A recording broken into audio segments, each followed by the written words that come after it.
The Rebel Capitalist Show. And you know what I really like about your channel, and I try to give this message to everyone out there that asks me for advice, where they say, it seems like people get stuck and they try to create this 10-year plan, but they try to perfect it.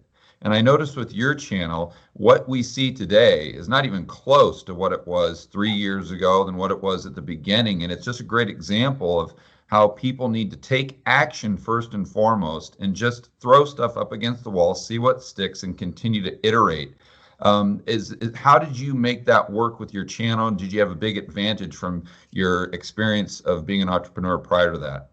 Well, I think the edge we had with the channel was the fact that I was sharing with the audience the problems I was just facing or I just overcame.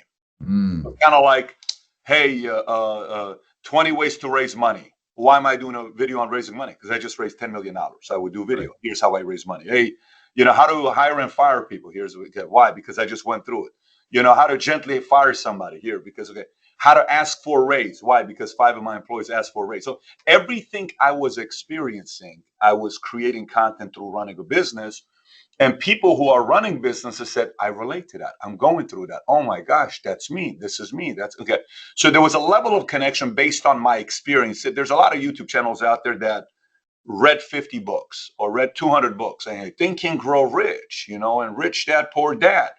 There's a difference between having read all the top 200 books of Patrick Lencioni, Peter Drucker, or whatever it is, all these books that you read. Now you know what you're talking about.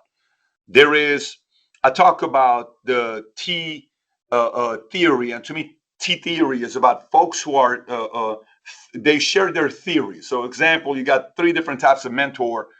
One is a guy that read all the books, got an MBA from Harvard, and he went through all the 200 cases at Harvard, all the main cases that they have, the best cases that they have, and they went through it, right? Okay. Right. Let me tell you, when Sephora went through this and they were competing against, such and such makeup company, here's what they did. And here's what, okay, that's theory. I'm teaching theories. I'm a professor. I'm well read. The second one is witness.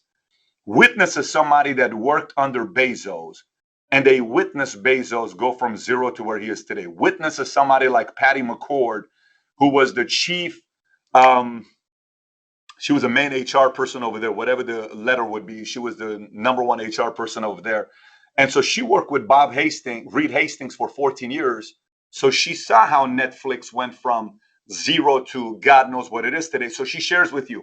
One time we were in a meeting, Reed came in a meeting and he was pissed off and he said this, that. Oh, wow. She witnessed it. So theory, witness, then it's actual experience. That's when you're talking to Reed Hastings.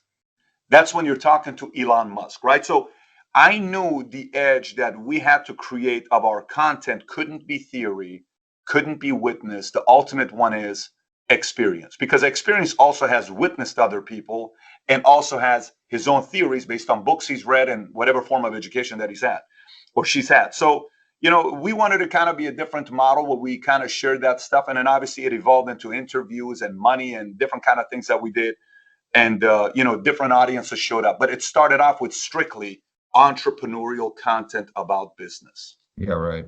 And the point I want to make to the people watching is just don't be afraid to have a kind of a broad plan, but then just take action and then iterate and just change things based on what you're doing, what you see the audience responding to.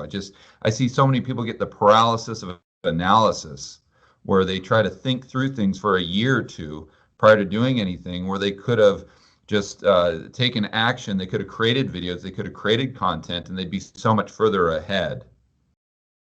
Yeah, I agree with that. I got a 9-year-old, a 7-year-old, a 4-year-old, and one that's on the way. And my dad would always, I said, Dad, why does the kid do this? He says he's going to change. And he changed. Why does this one do this? He's going to change. And he's going to change, right? And then there are some things the kid never changes. There's some things the kids change, right? As you're creating content, you're also changing. You're developing. Life is changing. Your position is changing. The levels of crisis changes. 2 years ago, there was no COVID. 2020 was all about COVID, election, all these weird things that we had to experience. And as people are going through this, yourself, whoever that's creating the content, hopefully you're finding ways to get better here. Like, oh, this content doesn't do good. People don't like it when I talk about this, but there's a lot of interest here. This does well. And then you're also becoming better at it. But you're not going to get better at it if you're just kind of afraid and you said, I don't know if I want to try it yet because I want to perfect it. So I do agree with you on that tremendously. Exactly. I just got done watching your interview with Lewis Howes that came about 5 months ago. He's one of my favorites. And man, what an incredible interview that was. I'd suggest everyone watching it. But you talked about your book that's come out, I believe, your 5 next moves. And Lewis asked you about what the first move should be, and then you kind of described it, and then you described how important understanding the next move is. So can you walk us through kind of the Reader's Digest version of the book, what prompted you to write it, and then kind of the takeaways that you were going over with Lewis there? It was really some mind-blowing content. Yeah, again, the idea of this book came back a long time ago. I woke up one morning and I had a text from my girlfriend that said, I think you love your business more than I do. And my mom is right. Yeah. And it's going to work out. And boom, I think I want to break up with you. I love you, but I just don't see this going anywhere. So that's a text 6 a.m. in the morning. Then I had a message from my mom, guilt trip. What happened to my young little son that used to call me and love me? I'm like, oh my gosh, now I feel guilty. The heartbroken, guilty. Then my number one sales guy resigns. Then my number one client that I was supposed to get like a $10,000 check cancels. Okay. So I'm not wealthy at this time. I'm 24, 25. I am broke. I'm barely going through $49,000 of debt that I'm paying off.